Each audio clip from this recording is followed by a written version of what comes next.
I never thought my own father would turn against me, but looking back, I should have seen it coming.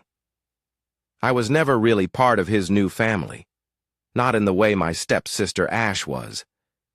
Ever since my dad remarried, I became the unwanted reminder of his past, the son of the woman he once loved but left behind. He sent me to boarding school when I was just a child, kept me at arm's length for years, and now, at 34, when I finally had something of my own, my house, he wanted to take it away from me.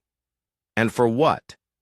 For Ash, his precious little gem, as he liked to call her. Ash, 29, was pregnant. But she wasn't just pregnant. She was broke, jobless, and had been living recklessly for years. She made her money as an escort and an OnlyFans model, which, honestly, is her business.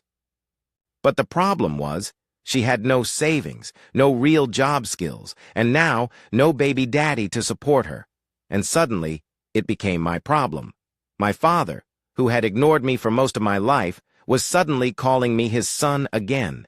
He came to my house, the home I worked years to afford, and told me I should give it to Ash. He expected me to move out so she could have a stable home to raise her child. I refused. That should have been the end of it, but it wasn't.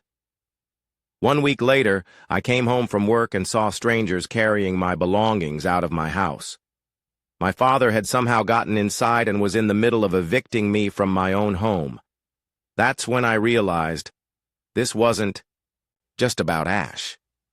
This was about my father, my stepmother Marissa, and their entitled belief that I owed them something. But karma has a funny way of working, because in the end, the truth came out, and it was so much worse than I ever imagined. I stormed into my house, my blood boiling. "What the hell is going on here?" I shouted. The men moving my stuff looked startled. One of them hesitated before saying, "The owner of the house told us to move everything out." "I am the owner," I snapped. I shoved past them and found my father and Ash standing in the living room, looking at me as if I was the one being unreasonable. "Why are you acting like this?" my father said, shaking his head. "Ash needs this house more than—" "You do?" I took a deep breath, trying to control my temper.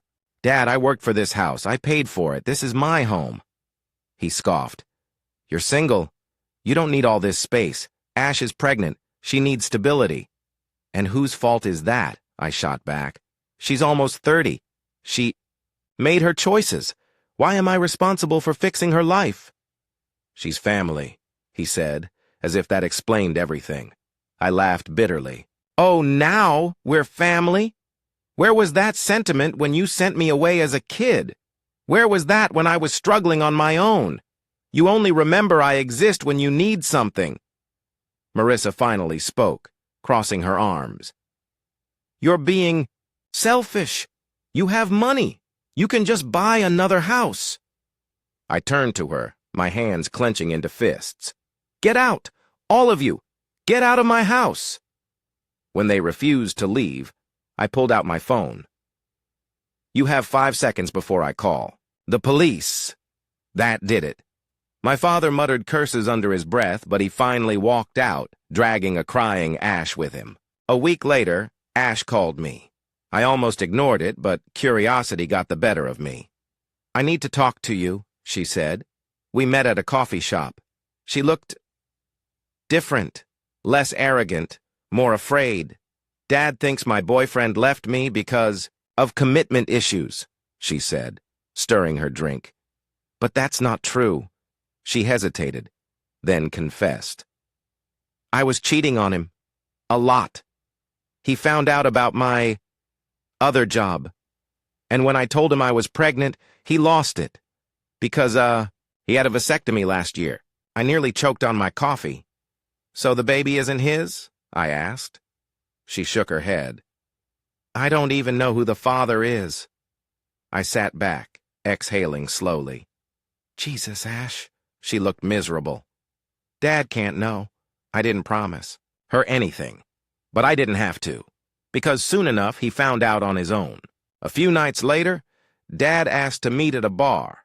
He looked worn down. I know how much you make, he said suddenly. I raised an eyebrow. Why does that matter? You can afford another house, he said. Ash needs this one.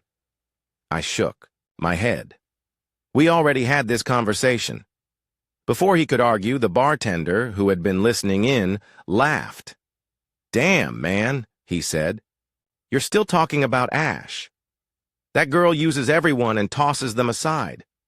My father's face darkened. What the hell are you talking about? The bartender smirked. I was her boyfriend. Silence. Then he continued. And I got a vasectomy last year. So unless that baby is a miracle from God, Ash has been lying to you. My father's face went from anger to shock to devastation. He stood up, shaking his head, and walked out. I didn't hear from him for a couple of days. But then, something even bigger happened. I caught Marissa cheating. She had always told my dad she was going to yoga classes. But one day I followed her, and instead of a gym, she went straight to a man's car. I watched as she kissed him passionately and got inside. I recorded the whole thing. When I confronted her, she tried to deny it. But when I showed her the video, she just smiled. It doesn't matter, she said. I was planning to divorce your father anyway. And just like that, karma hit.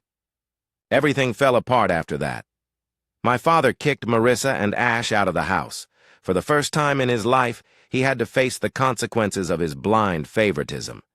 He had spent years neglecting me while worshiping Ash, and now he saw the truth. Too late. Marissa didn't even try to fight for their marriage.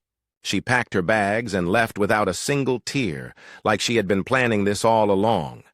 She went straight to the man she had been seeing behind my dad's back, but karma works fast. He didn't want her either. Turns out, he had been, stringing her along just like she had done to my father. And Ash? She was left with nothing, no home, no man to support her, and a baby on the way. She tried to contact me a few times, but I ignored her calls. I had done enough. I had spent years being the disposable one in the family, the afterthought. And now when they finally needed me, I was supposed to give up my entire life for them? No. For the first time in my life, I chose myself. As for my father, he changed. The man who had spent decades believing he was always right finally admitted. He had been wrong. He didn't ask me for money. He didn't ask me to fix things. He just asked me for a favor, help him find a therapist. And for the first time in a long time, I helped him without resentment. Because despite everything, he was still my father. But that's where my kindness ended. I kept my house. I kept my dignity. And I finally understood something. Family isn't about blood. It's about who treats you right. I spent my whole life chasing after a father who never saw me. Now, I was done. I was free. Thank you for watching. If you haven't subscribed yet, please do so and hit the notification bell to stay updated with more shocking real-life stories happening around you.